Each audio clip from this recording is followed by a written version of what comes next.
So you know how people on Instagram look insanely different than they do in person? Yeah, it's becoming a problem and nobody looks the same. It's especially celebrities. It's pretty bad. I have a question. What does Michaela Nogueira actually look like? No, seriously, because Do I any of us genuinely don't know? think anybody knows anymore. And before you guys start getting mad at me, I really am not trying to be mean, even though she rage baits us enough that she might deserve it. Does she? I don't really follow her like that. In her case, in some of the situations that people have pointed out, I feel like genuinely it's angles and lighting. This is not even really about Michaela, because if we're being honest, Michaela just happens to be one of the most extreme examples of something that I think is happening all across the internet right now. The different That was like weight loss. faces of Michaela. Do you think she uses too much Photoshop? Every picture of her is different. Makeup also changes your face a lot. People are forgetting that, I guess. I mean, the contouring, all of that, like it really does matter. It really does make a difference.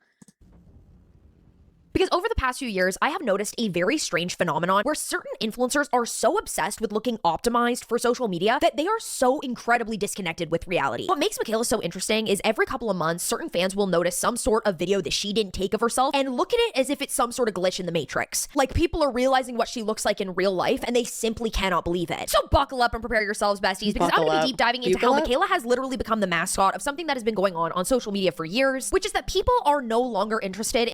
That's insane. That's a little. But you look at those photos, at least I look at those photos and know it's the same person. Now, to be fair, maybe it looks like it's the same person because she has a very unique look. So maybe that's why I feel like I know it's the same person. In looking attractive in real life. Their only objective is looking attractive online. I think one of the biggest reasons people find somebody like Michaela Nogueira so fascinating is because whether they realize it or not, they're reacting to a change that has happened incredibly quickly and yet somehow feels completely normal now, which is that human beings have fundamentally changed their relationship with cameras. And I know that sounds dramatic, but the more I think about it, the more I realize that social media didn't just change beauty standards. It changed the entire purpose of having a face in the first place. Because for most of human history, people didn't used to be able to use their face to make hundreds of millions of dollars. Like now that these influencers are making so much money from their face and from looking a certain way and from, doing plastic surgery and putting on all this makeup, like people will do anything for money. They always have. So now that it's, oh, I can make money off of my looks and my face by doing these things, like why wouldn't they? These people don't have to have a job when they do this. So why wouldn't they do it? It's fun and they can make a ton of money. Just simply existed and photographs were used to document that existence. Even celebrities operated this way for a very long time. Somebody like Marilyn Monroe wasn't sitting around analyzing engagement metrics and wondering whether a slightly sharper jaw and she was like the pinnacle of attractive woman back then. Online would improve her performance on an algorithm. Their faces came first and the camera came second, obviously. And honestly, I think that's why older photographs just feel so different when you're looking at them. Even when celebrities back in the day were heavily photographed, there was still this understanding that the camera was capturing the no bra even. This would never happen today, this photo. Ever. Person instead of just replacing them. The goal wasn't to become the photograph, right? Oh my God, Kelly. Oh my God, Kelly. She looks like she just emerged out of a coffin. Bay slays all day, every day. And this is kind of how I look at photos and maybe why I don't take that many pictures of myself. It's just like, we're just taking a picture to remember the moment. The goal wasn't to completely alter your appearance so you look perfect for that picture of her without makeup. Oh my God. Every angle. Social media ruined our perception of beauty. Well, yeah, it's because we all have this one look that we use with Face App. Do you guys know how hard it is for me to turn those damn TikTok beauty filters off? They are like incessant. They are on every single time I take a damn TikTok video. They're everywhere. The beauty standards are lies. Everybody is beautiful. Unique is beautiful. Everything is. People who stand by the standard are boring and basic and don't know true beauty. You need to be able to see through it. Back in the day, the photograph. There's a difference between inherent beauty like on the inside and beauty is different from being attractive. People are trying to be attractive for the internet, not beautiful. There's a very distinct difference there. Was just a reflection of reality, which is why older images sometimes feel so much more real and human compared to modern content these days. And a lot of times I find this stuff today just not real at all. You don't know what's real and what's fake. And what fascinates me also is this relationship has completely reversed over the past decade. Because today, especially for influencers, the photograph is no longer documenting reality. Reality is being reshaped. Oh my God, how my camera roll looks after a function with the girls just to end up posting 2 photos. Because you can never get the perfect photo. And that's the thing. So now we feel that way. We can never get the perfect photo because there didn't used to be such thing as getting the perfect photo. It was just you take a photo. A photo wasn't like good or bad. It was just a photo.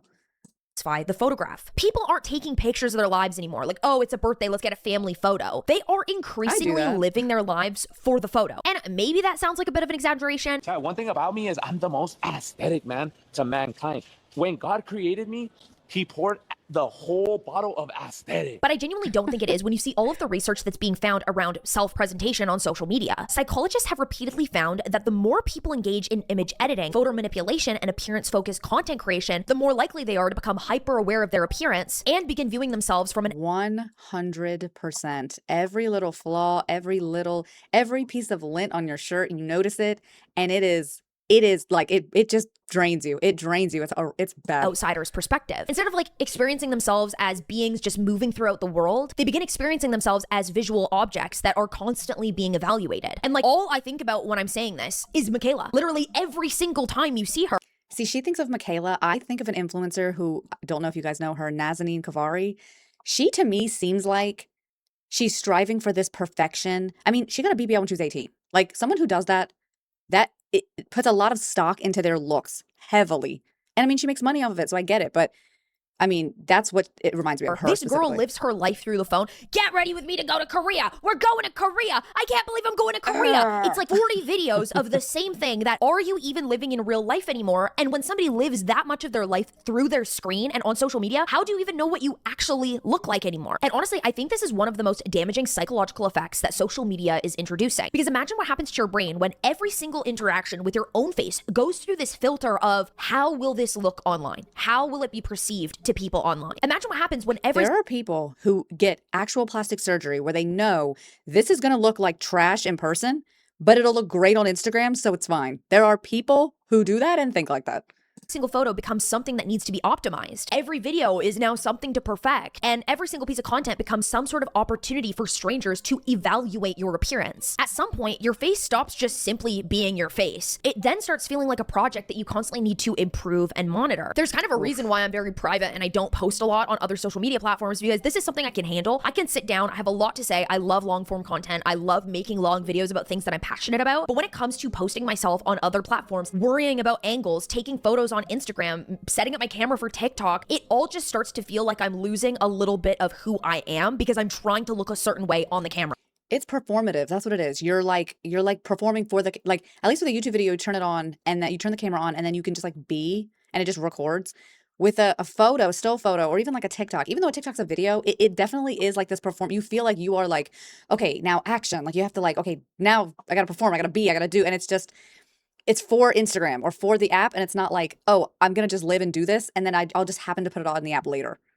It's kind of weird, but it definitely is a full circle moment for me and something I've realized over time. Hi guys, I just woke up and this absolutely beautiful girl posted, "No one talks about the struggle to accept your natural beauty after discovering social media and makeup for the first time. So, first order of business, let's talk about it." As someone who lives off of social media, this has obviously been an issue for me, whether I'd like to admit it or not, because I do consider myself to be an extremely confident person. If you also feel like social media really hasn't affected you, look at your saved posts on Instagram. Yeah, we save makeup and hair posts from other people because it's something that we'd like to recreate and we actually genuinely enjoy it.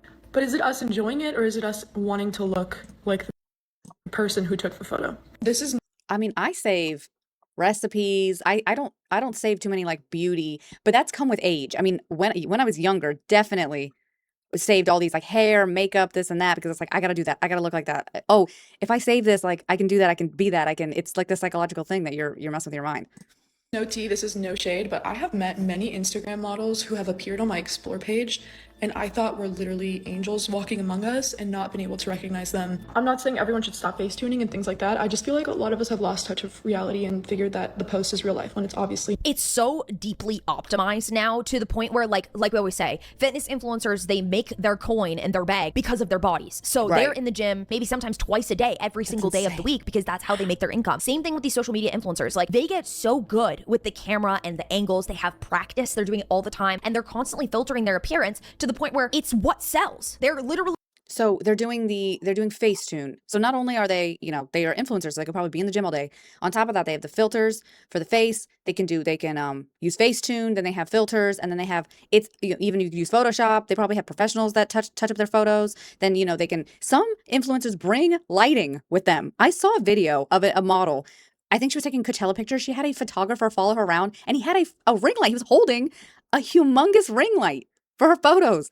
All of that stuff combined, like that's why she was saying that she can't, she ran into an influencer and didn't recognize her because they look so different to the point where you don't even know it's the same person. Like giving people what sells and what makes somebody want to like and what makes somebody want to buy in the link in their bio. People often talk about all of these filters as if they're because they have to look good, because psychologically, if they don't look good, or if you don't think they look like the perfect person, when you say, hey, buy my flat tummy tea. Okay, if you're ugly, psychologically, no one is going to say, oh, I want to buy her flat tummy tea, because the psychology behind it is I'm going to buy this because if I buy this, then I will look like her. That's the loop. So if you don't think that person, if you don't want to look like that person, you don't want to buy their stuff. That's why everybody wants to buy, Kylie Cosmetics, because psychologically, why would you want to buy Kylie Cosmetics over, Joe Schmo Cosmetics? Because Joe Schmo doesn't look like Kylie and you want to look like Kylie. That's what it is. You want to be a Kardashian. That's why all their products sell. That's the game. some like wacky tobacco tool of deception, but honestly, I think it's a lot darker than that. And you think that they're gorgeous most of the time, or ugly. I saw this video going around and y'all know I was gonna hop on it. As a girl who's out here posting things like this. That's my boo. And this. So I thought I'd just share my outfit right now. This is what I'm working with right now. Husband sweatpants. Not sure why the shirt's so wrinkled. I like my hair this. has literally never looked uglier on the internet, but it's been a productive day. I got my workout in, things checked off my to-do list, emails answered, and it's only 10 a.m. Coming at you hot from my husband's camera roll. That's hilarious. This is easily one of my favorites. Like, what was I doing? And why did he Wow. screenshot this? This is my favorite. I was praying and listening to worship, and I didn't know that my blanket was stuck on the couch. And made me look like this. See, if more people did this, I think it would make it so that so when I was young, obviously I didn't have Instagram and it wasn't like this bad, but I can't imagine being young, looking at these girls thinking like, I have to do everything in my power to look like them so that guys can like me. And I feel like that's what these young girls are thinking now. And it's really sad because you could look like she does on Instagram, but then look like that in person. She looks great, like in these photos. I think this is hilarious. And it's good for people to know, like, yeah, I look like this online, but this is also how I look when I'm not online. And for people to see both. I'm forever afraid to fall in the car with my husband after this photo. Oh my God, not the Please don't fall chin. for the lie that influencers look put together 24/7. Sure, you can see the influencers that are using all these filters are simply lying to their audience, but I think the constant use of filters in your day-to-day life changes the way somebody has a relationship with themselves. Researchers who study self-objectification have found that repeated appearance monitoring causes So I don't know if she posted it. I think like me looking at this, I'm like, yep, that's Michaela. Like in no way, shape or form am I like, that girl kind of looks familiar. Who is that? She looks so different online. I don't know. I think they're really overblowing it with her, I think. In certain photos, I can see it, but then again, it's like, is it lighting? Is it something else?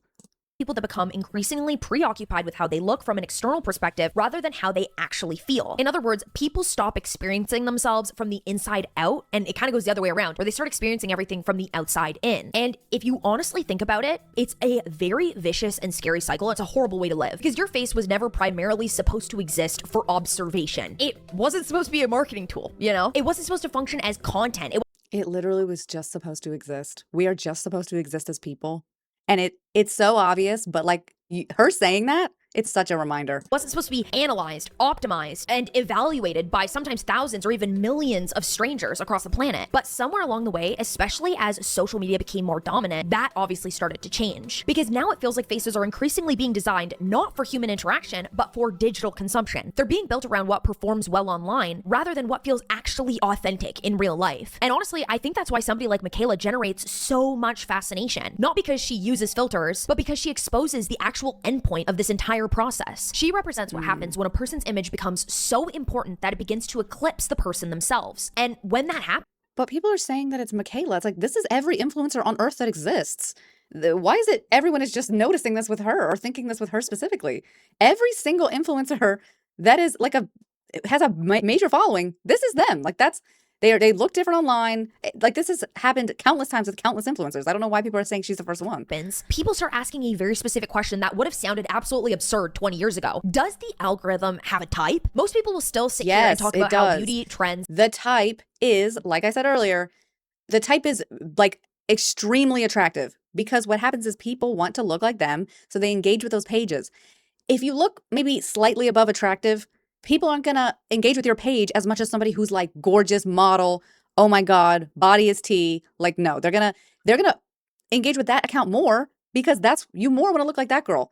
So she gets the more engagement. Her profile gets pushed up in the algorithm, and then more people engage with it, and that's the cycle. And beauty standards were created by other humans, when honestly, I don't think it's entirely true anymore. For most of modern history, beauty standards emerged from culture. They emerged from celebrities, movies, or whatever society deemed attractive in that point in time. You can look back at almost any decade and see this happening. The beauty standard changed because human tastes changed. The point is that other people at that time were the ones creating the standard. Obviously, we were all following certain trends. When something was popular, it's because other people made it popular. But honestly, what's really scary is I actually think we've entered a completely different era now, because social 100%. media has introduced a brand new participant that was never a part of this game before, and it's the algorithm. The algorithm doesn't really care about beauty the way that human beings care about beauty, how we can see real beauty and how beauty is actually different per each person. The algorithm only cares about one thing, which is whether somebody stops scrolling. Exactly. Influence what girls want. Today, it decides who they are allowed to be. I'm reading a book right now called Girl on Girl, which is excellent, and you should definitely read it. And in the book, the author talks about this 1964 episode of The Twilight Zone called Number 12 Looks Just Like You. I have watched this episode of The Twilight Zone over and over again. It is so scarily accurate to the homogenization of beauty that we are facing today because of technology. The synopsis of the episode is really simple. There's a 18, about to turn 19-year-old girl named Marilyn, and she lives in a society that's like 2000 and something, so not that far off from where we are now in society. Every single person at the age of 19 goes under something called the transformation, and they have a series of models. They're literally numbered, like number 12, this is number 8, and everybody in the society chooses which model they want to look like. They undergo seemingly this surgical transformation, and everybody looks the same. Marilyn refuses. She does not want to be transformed. They pick, I guess, out of 12 people. Like, here are the 12 looks you can have. Pick one. She's institutionalized. Even her own mother cannot understand why she doesn't want to be beautiful and perfect and have her life be improved by becoming beautiful, as if she wasn't beautiful before. Marilyn is forced to undergo the transformation, and as she is being forced to do so, she realizes that everybody around her, including her own mother, the doctors, everybody, have no capacity for empathy, for emotion, for care, for individuality, because there is no individuality, there's just conformity. Everyone looks the same and everyone feels nothing. When it debuted in 1964, it was certainly a dystopian allegory, but in 2025, I think it is circling the edges of our current reality, where we're all starting to notice that a lot of women are starting to look the same. I mean, there's the Kim K face. I think that's the influencer quote unquote face. It's like the Kim Kardashian face. I've seen multiple girls on Instagram that I'm like, is that a picture of Kim Kardashian? Like, I had to like really look at it. And it's not. It's a Kim Kardashian clone. Algorithmic media landscape, mostly via creators. And this is not a dig at creators who are merely responding to a culture that in a lot of ways is demanding this from them. Well, especially the fact that these girls are, like we always talk about, that they're making money off of it. Like Leah Holton is making her bag based off of exactly how she looks. And if she has a look that other people can aspire to and potentially replicate, I don't think there's enough like love and support for people that actually do look different, people that have different features. Everybody kind of wants to look the same. And when you think about it, everybody believes that if you look the same, you'll be happier. With algorithmic media, before girls even get to decide who they are or who they might want to be, their algorithms are deciding for them. Oh my God. Did you see that? Look, wait, what the hell was that? Let me go back. And when you think about it, everybody believes that if you look the same, you'll be happier. With algorithmic media, before girls even get to decide who they are, or who they might want to be, their algorithms Okay, what on earth? We can't be doing this, y'all. No, no, no, no, no. OD, this is too much. Society is failing. We're failing society. We're failing the young girls. This is insane. Deciding for them. Their personhood is becoming programmed. That person can't breathe. Marilyn's in the Twilight Zone, and our transformation are our For You pages, reels. It's our lives, because when it comes to social media, we are the product. We are the media. And when I was growing up in 2005, I could close the magazine. I could walk away from the TV. The models of beauty that we see today aren't that different from Marilyn's numbered options. It's not even about unrealistic beauty standards anymore. It's about homogenized singular ones. It really is. It really is. Okay, I'm gonna stop there. Yeah, I mean, it's nuts. Just I've personally gotten away from like the filters and all that, and you know, doing the whole Instagram thing, because it's just too stressful. I'm not trying to look perfect every day. And honestly, like, I'm starting to just want to do like the thing where you just post how you look, even though I'm sitting here with a pretty cute avatar. But you get what I'm saying. That's for Instagram, not for YouTube. Okay, like, comment, subscribe. Love you. Bye.